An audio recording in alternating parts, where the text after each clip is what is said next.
आज आपण FIR, return statement, NC, non cognizable complaint आणि डॉक्युमेंटेशन या सगळ्या गोष्टी नवीन कायद्यानुसार आणि सेक्शनसहित समजून घेणार आहोत. पोलीस स्टेशनमध्ये गेल्यावर बहुतेक लोकांना गोंधळ उडतो, कारण हे सगळे शब्द एकसारखे वाटतात. पण कायदेशीरदृष्ट्या हे वेगवेगळ्या कॉन्सेप्ट्स आहेत आणि वेगवेगळ्या परिस्थितीसाठी वापरल्या जातात. सुरुवातीलाच एक गोष्ट लक्षात ठेवा, कायदा आवाजावर नाही तर नोंदींवर काम करतो. सो FIR म्हणजे काय?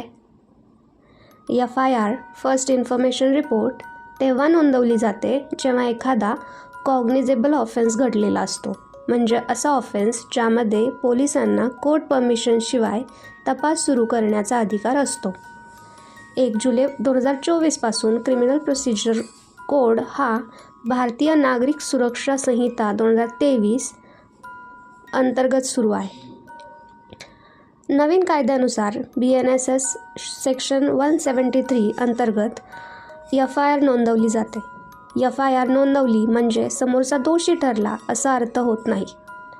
FIR म्हणजे पोलीस इन्व्हेस्टिगेशन सुरू करण्यासाठी तयार झालेला formal legal record. Physical assault, serious threats, theft, cheating यांसारख्या प्रकरणांमध्ये FIR हा योग्य मार्ग असतो. सो रिटर्न स्टेटमेंट म्हणजे काय मग? रिटर्न स्टेटमेंट म्हणजे पोलिसांकडे किंवा एखाद्या अथॉरिटीकडे दिलेली तुमची लेखी माहिती किंवा तुमची बाजू. रिटर्न स्टेटमेंट ही FIR नाही. पोलीस अनेक वेळा FIR लगेच रजिस्टर न करता तुमची रिटर्न स्टेटमेंट घेतात. याचा अर्थ तक्रार नाकारली गेली असा होत नाही, तर सिच्युएशन समजून घेण्यासाठी माहिती रेकॉर्डवर घेतली जात आहे असा त्याचा अर्थ होतो. BNSS अंतर्गत रिटर्न इन्फॉर्मेशन किंवा स्टेटमेंट ही पुढील लीगल ॲक्शनसाठी बेस्ट ठरू शकते. रिटर्न स्टेटमेंटचा मोठा फायदा असा की तुमचं म्हणणं, तारीख, वेळ आणि शब्दांसह रेकॉर्ड होतं. पुढे FIR, कंप्लेंट किंवा मॅजिस्ट्रेटकडे जाण्याची वेळ आली तर ही स्टेटमेंट्स रेफरन्स म्हणून उपयोगी पडतात. नेक्स्ट, NC म्हणजे काय? Non cognizable complaint. NC तेव्हा नोंदवली जाते जेव्हा ऑफेन्स नॉन कॉग्निझेबल स्वरूपाचा असतो. म्हणजे असा ऑफेन्स ज्यामध्ये पोलिसांना थेट इन्व्हेस्टिगेशन करण्याचा अधिकार नसतो.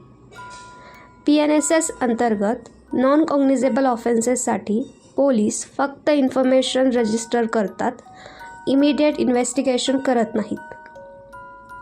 पुढील ॲक्शनसाठी मॅजिस्ट्रेटची परमिशन घ्यावी लागते. NC म्हणजे तक्रार मान्य केली नाही असा अर्थ नाही. NC म्हणजे ऑफेन्सचं क्लासिफिकेशन आहे. हे FIR लेवल ऑफेन्सेस नाहीत, पण कंप्लेंट म्हणून रेकॉर्ड केले जातात.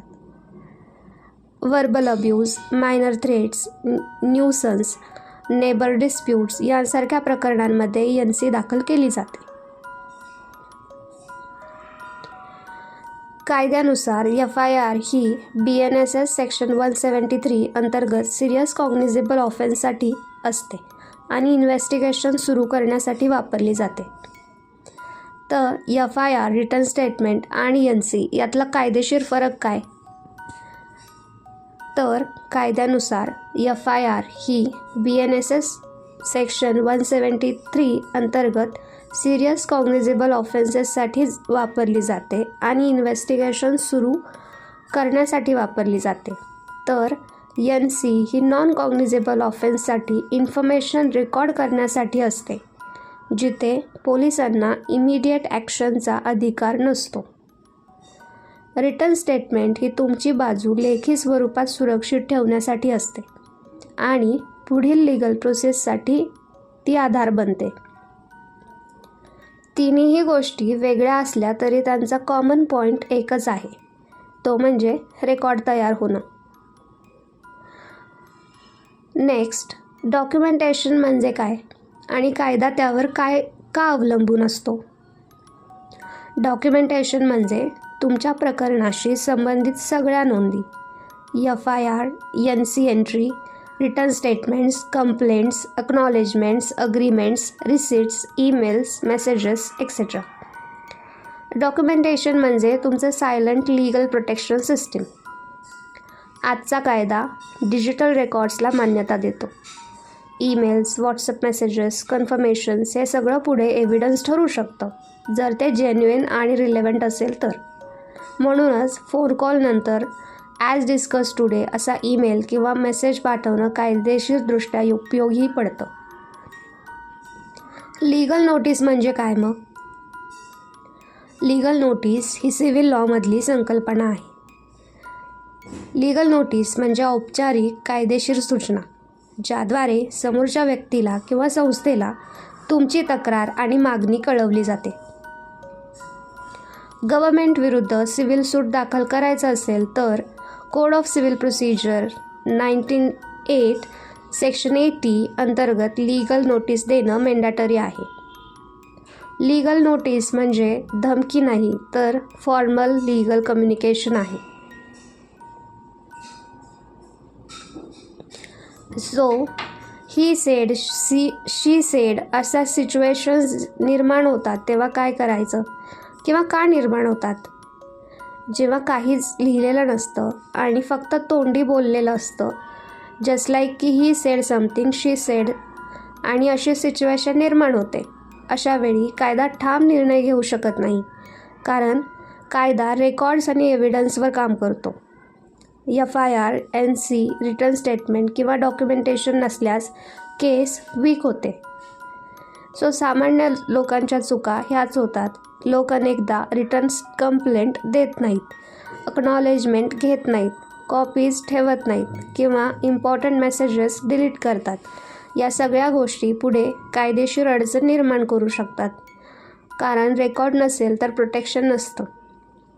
सो लक्षात ठेवण्याचा सोपा कायदेशीर नियम: इश्यू महत्त्वाचा असेल तर लिहून काढा, लिहिलं असेल तर कॉपी ठेवा, डिजिटल असेल तर बॅकअप ठेवा, अथॉरिटीकडे दिलं असेल तर अक्नॉलेजमेंट घ्या.